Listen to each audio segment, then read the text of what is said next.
जब बहू ने खा ली हंसने वाली दवा।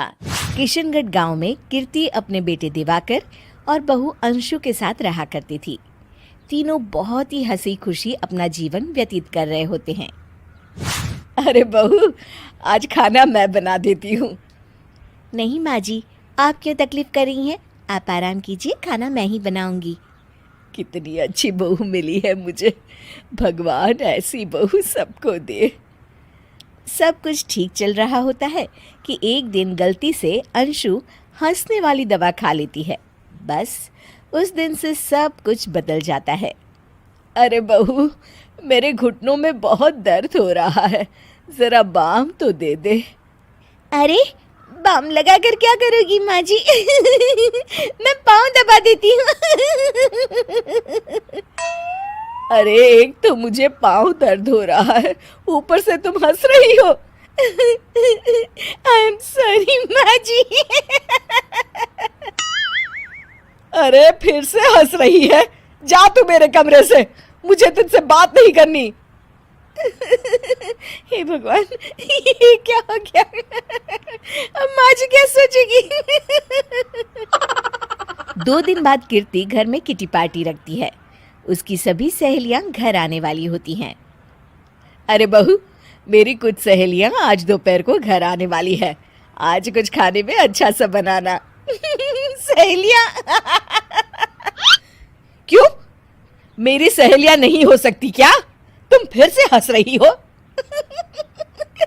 नहीं माँ जी, मैं हंस नहीं रही हूँ। अरे फिर से हंस रही हो और बोल रही हो कि हंस नहीं रही। नहीं माँ जी, मैं तो तुम जाओ मेरे सामने से और किचन का काम कर लो, जाओ। दोपहर को कीर्ति की सभी दोस्त खाने पर आ जाती हैं। अरे वाह, घर तो बहुत सुंदर सजाया है कीर्ति। अरे मैंने कहा, ये सब तो मेरी बहू का कमाल है। अरे वाह, बड़ी गुनी है तुम्हारी बहू तो। हाँ हाँ, खाना भी अच्छा बनाया है। हाँ, बहुत ही गुनी है। तो हमको नहीं मिलवाओगी क्या, या छुपा कर रखोगी अपनी हीरे जैसी बहू को? अरे नहीं नहीं, अभी बुलाती हूँ।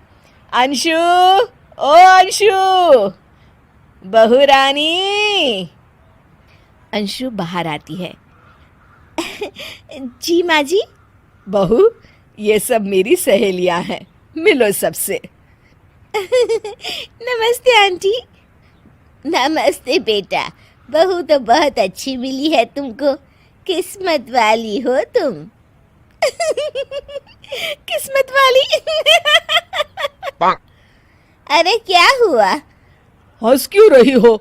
नहीं नहीं, मैं हंस नहीं रही हूँ। तभी अचानक सांची के हाथ से चम्मच छूट जाता है और उसका कुर्ता गंदा हो जाता है। अंशु फिर से हंसने लगती है।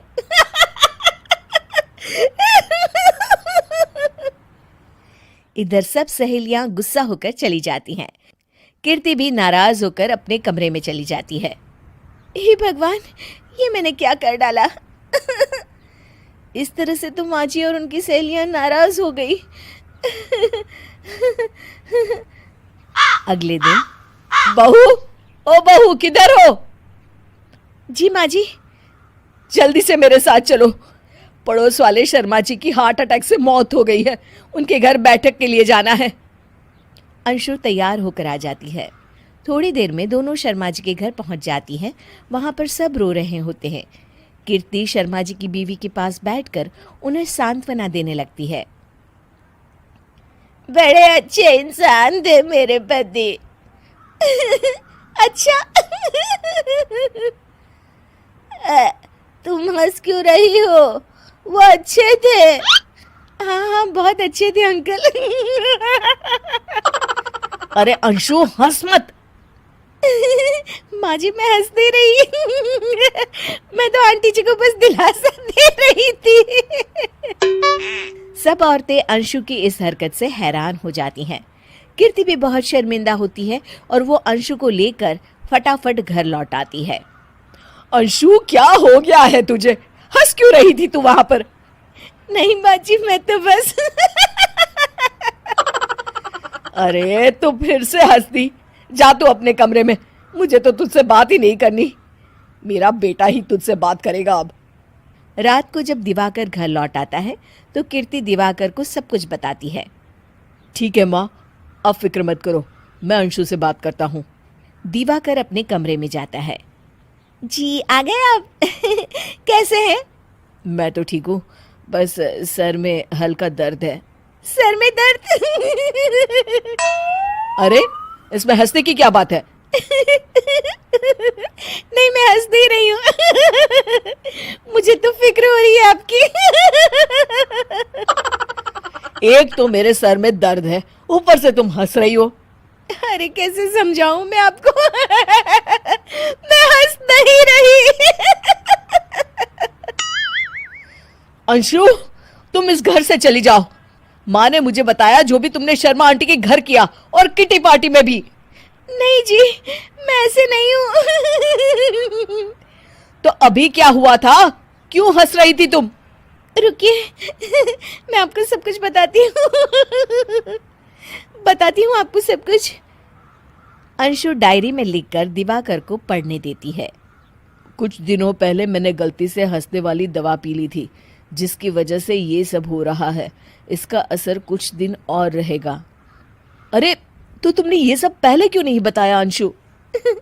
वो मैंने माँ जी को बताने की बहुत कोशिश की मगर उन्होंने सुना ही नहीं